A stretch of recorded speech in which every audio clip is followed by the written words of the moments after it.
বিসমিল্লাহির রহমানির রহিম। আসসালামু আলাইকুম সবাইকে, আশা করি সবাই ভালো আছেন। আজকের আমার আলোচ্য বিষয় কিভাবে ব্যাকরণের শব্দ ভেঙে লিখব খুব সহজে।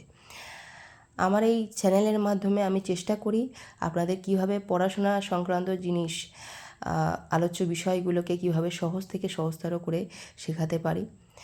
আর যদি আপনাদের আমার ভিডিও ভালো লেগে থাকে অবশ্যই লাইক করবেন, শেয়ার করবেন এবং সাবস্ক্রাইব করতে ভুলবেন না। আপনাদের একটা সাপোর্ট যেটা কিনা আমাকে আগামী দিনে আরও এগিয়ে যেতে, আরও সুন্দর সুন্দর ভিডিও আনতে সাহায্য করবে। চলুন তাহলে শুরু করা যাক। আমরা জানি আমাদের দু ধরনের বর্ণ আছে ব্যাকরণে, এক স্বরবর্ণ, দুই ব্যঞ্জনবর্ণ। স্বরবর্ণ আমরা অ থেকে, স্বরবর্ণ মানে এখানে অ থেকে ও পর্যন্ত বর্ণগুলোকে আমরা স্বরবর্ণ বলে থাকি। আর ক থেকে চন্দ্রবিন্দুকে আমরা ব্যঞ্জনবর্ণ বলে থাকি। স্বরবর্ণ যখন উচ্চারণ করি তাদের নিজস্ব একটা উচ্চারণ থাকে এবং স্বরবর্ণ উচ্চারণের সময় ব্যঞ্জনবর্ণের প্রয়োজন হয় না। কিন্তু যখন ব্যঞ্জনবর্ণর প্রত্যেকটা বর্ণ আমরা উচ্চারণ করি সেক্ষেত্রে আমাদের স্বরবর্ণের সাহায্য লাগে। যেমন ক, খ, প্রত্যেকটা যখন উচ্চারণ করব আমরা দেখব স্বরবর্ণ অ আসছে। এবারে আমাদের এখানে হসন্ত চিহ্ন, আচ্ছা এটা আমাদের হসন্ত চিহ্ন। হসন্ত চিহ্ন আমাদের কী কাজে লাগে? আমাদের হসন্ত চিহ্ন আমাদের ব্যঞ্জনবর্ণ থেকে স্বরবর্ণকে আলাদা করতে কাজে লাগে। প্রত্যেকটা ব্যঞ্জনবর্ণের নিজস্ব যদি আমরা উচ্চারণ দেখতে পাবো যে আমরা প্রত্যেকটা ব্যঞ্জনবর্ণ উচ্চারণ করতে গেলে আমাদের স্বরবর্ণর প্রয়োজন হয় এবং সেই স্বরবর্ণকে যদি আলাদা করতে চাই ব্যঞ্জনবর্ণ থেকে, সেক্ষেত্রে আমরা হসন্ত চিহ্নটা ব্যবহার করে থাকি। আমি আরও বিশদে বোঝার উপযোগী করার জন্য আমি এখানে দুটো বর্ণ লিখেছি। ক, ক যখন উচ্চারণ করছি অ শেষে আসছে। এবার আমরা কটাকে কীভাবে ভাঙবো মানে আমাকে ক থেকে স্বরবর্ণকে আলাদা করতে হবে। তাহলে আমি আলাদা করব। আরেকটা বিষয়, আমরা এই যে হসন্ত চিহ্নটা শুধুমাত্র ব্যঞ্জন বর্ণের নিচে দিয়ে থাকি। যখন আমরা কোনো ব্যঞ্জন বর্ণ থেকে স্বরবর্ণকে আলাদা করব সেক্ষেত্রে আমাদের হসন্ত চিহ্নটা খুবই গুরুত্বপূর্ণ, দিতেই হবে, নাহলে আমাদের সেখানে ভুল হয়ে যাবে। ককে আমরা যদি ভাঙি, ক হসন্ত মানে এটা শুধুমাত্র ক, নিজস্ব একটা উচ্চারণ, যোগ অ মানে অটাকে আমি আলাদা করে দিলাম। একইভাবে খ যখন উচ্চারণ করছি, খ এর শেষে অ আছে, সেই অটাকে আমরা কিভাবে সরাবো? তার জন্য আমরা হসন্ত আমাকে লিখতে হবে। খ নিচে হসন্ত মানে খ, শুধুমাত্র খ, এবং এখানে অকে আলাদা করে দিলাম। এভাবে আমরা শব্দ ভেঙে শিখতে পারি। এখানে আমি কিছু শব্দ দিয়েছি যাতে আরও আমি ভালোভাবে আপনাদের বোঝাতে পারি। এখানে প্রথমে আছে বেল, ব একা ল, বেল। তো এখানে কি কি আছে এটাকে আমরা ভাঙি, এই শব্দের মধ্যে কি কি আছে।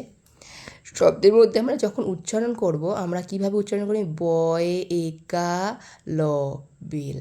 আমরা সেভাবেই ভাঙি আস্তে আস্তে। এখানে বয়ে একা, তো ব, এখানে ব এর সাথে হসন্ত চিহ্ন দিয়েছি কারণ বয়ের এটা নিজস্ব উচ্চারণ, এখানে কোনো স্বরবর্ণ নেই। একার জন্য এ, আর ল, ল এর জন্য এই ল এর নিচে হসন্ত।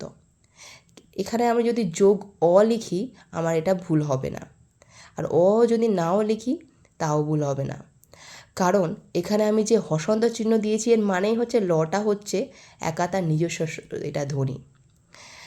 আরও ভালো করে বোঝায়, বেল যখন উচ্চারণ করছি বেল, লয়ের উচ্চারণটা ল হচ্ছে, ওখানে কোনো স্বরবর্ণ আসছে না, তাহলে এখানে লটা একা, নিজস্ব ওর শব্দ। ঠিক আছে, নেক্সট। তাহলে আমরা বেলকে কিভাবে ভাঙবো? বয় হসন্ত, হসন্ত অবশ্যই দিতে হবে কারণ হসন্ত মানে এর মধ্যে কোনো স্বরবর্ণ নেই। নেক্সট, ঠেলা কিভাবে উচ্চারণ করছি? ঠয়ে একা, লয়ে আকা। ঠয়ে একা, এখানে ঠ্যা, ঠ্যা, ঠ্যা, তো এখানে ঠ একা আছে, নিজস্ব ওর শব্দ, তাহলে এর নিচে হসন্ত। তারপরে একা, একার জন্য এ, ল, লয়ে আঁকা, লয়ে আঁকা, লয়ে আঁকা, তাহলে ল হসন্ত লয়ের নিজস্ব একটা আমি লয়ের আঁকা থেকে এইটাকে কি করে ভাঙবো, লয়ে আঁকা, তাহলে লয়ের জন্য এটাকে আমি আলাদা লিখলাম, তার নিচে হসন্ত যোগ আটাকে আলাদা করে দিলাম, মানে এটা ল হচ্ছে তার নিজস্ব একটা শব্দ। পরেরটা চ রয়কা চরে, এখানে যখন চ উচ্চারণ করছি এখানে আমার চলে আসছে, তাহলে আমি কি করে চটাকে ভাঙবো, চকে ভাঙতে গেলে আমাকে হসন্ত আনতে হবে, চয়ের নিচে হসন্ত মানে চয়ের নিজস্ব একটা শব্দ। আচ্ছা, তার সাথে অটাকে আলাদা করে দিলাম, রয়ে একা, তাহলে র হসন্ত র একা, আর তার সাথে হসন্ত মানেই হচ্ছে যে আমাকে ব্যঞ্জন বর্ণ থেকে স্বরবর্ণকে আলাদা সরিয়ে দিলাম। সেই একইভাবে কেশ, ক আলাদা করছি আমি, এই কয়ে একাটাকে আলাদা করছি, ক থেকে একাটাকে আলাদা করছি, তাহলে ক লিখলাম হসন্ত, একার জন্য লিখলাম তালবস্য। এখানে যদি যোগ লেখো সেটাও ভুল হবে না, আর যদি নাও লেখো এভাবে লেখো এটাও সঠিক, কারণ এই হসন্ত মানেই একে আমার নিজস্ব একটা শব্দ, এর নেই। এই যখন কেশ উচ্চারণ করছি, কেশ কেশ এরকম শব্দ আসছে, যখন উচ্চারণ করছি তখন কোনো স্বরবর্ণ এর মধ্যে আসছে না, তাই জন্য এটা তালবস্যের নিচে হসন্ত, মানে এটা তালবস্যের উচ্চারণ। একইভাবে দেবতা, দয় একা, তাহলে দয়ের সাথে একাটাকে আলাদা করলাম, হসন্ত ব একা রয়েছে তাহলে বয়ের সাথে হসন্ত অটাকে আলাদা করলাম, তয়ে আঁকা, তাহলে তয়ের সাথে আঁকাটাকে আলাদা করব, তাহলে একা হসন্ত, এর সাথে আঁকাটাকে আলাদা করে লিখলাম। একইভাবে লেখক,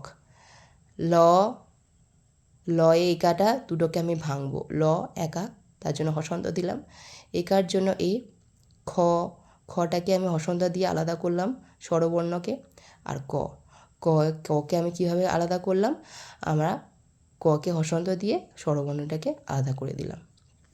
একইভাবে বেলুন, বয়ে একা, তাহলে বয়ে এটাকে আমরা কিভাবে ভাঙবো, বকে হসন্ত দিয়ে দিলাম, একার জন্য লিখলাম, লয়ে হস্যও আছে, ল আর হস্যও আছে, তাহলে লয়ের আলাদা আমি হসন্ত দিলাম, যাতে এতে বোঝা যায় যে এতে কোনো স্বরবর্ণ নেই, আর এই হস্যের জন্য হস্যও। আচ্ছা, তারপরে দন্ত নকে আলাদা করলাম কিভাবে, স্বরবর্ণর সাথে, এখানে হসন্ত দিয়ে এখানে অটাকে সাইডে লিখে নিলাম। তারপরে হচ্ছে পেতল, পয়ে একা, তাহলে পয়ের সাথে একা আমি এই দুটোকে ভাঙবো, তাহলে এটা নির্দিষ্ট একটা, তার জন্য হসন্ত দিলাম, দিলাম, তয়ের সাথে আলাদা করে দিলাম, তার জন্য হসন্ত দিলাম, আর লয়ের সাথে অকে আলাদা করলাম, লয়ের নিচে হসন্ত দিলাম এবং অটাকে সাইডে লিখে দিলাম।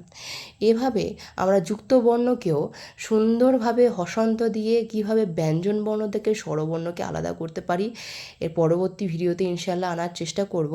এবং এটাকে যদি কোনো বুঝতে অসুবিধা থাকে আমাকে অবশ্যই মেসেজ করবেন, আমি নিশ্চয়ই আরও সহজ করে আপনাদের বোঝানোর চেষ্টা করব। তাহলে আমরা যখন শব্দকে ভাঙি, মানে স্বরবর্ণকে, মানে ব্যঞ্জন বর্ণ থেকে স্বরবর্ণকে আমরা আলাদা করতে চাই, তার জন্য আমরা হসন্ত বর্ণটি ব্যবহার করে থাকি, হসন্ত চিহ্নটি ব্যবহার করে থাকি। হসন্ত চিহ্নটির কাজ হচ্ছে আমাদের ব্যঞ্জন বর্ণ থেকে স্বরবর্ণকে আলাদা করে দেবে। সেই জন্য আমরা যখন ব, অ, ক, খ লিখবো, সেটাকে যদি আমরা ভাঙি তাহলে আমরা সেই সমস্ত ব্যঞ্জনবর্ণ লিখে তার নিচে হসন্ত দিয়ে তার সাথে যেটা উচ্চারণ হচ্ছে স্বরবর্ণটা, সেটাকে আলাদাভাবে লিখলেই সেটা ভাঙা হয়ে যায়। এভাবে আমরা নানাভাবে শব্দকে সুন্দরভাবে ভেঙে ফেলতে পারি। আশা করি ভিডিওটা ভালো লেগেছে, যদি ভালো লাগে অবশ্যই লাইক, শেয়ার অ্যান্ড সাবস্ক্রাইব করবেন। আসসালামু আলাইকুম।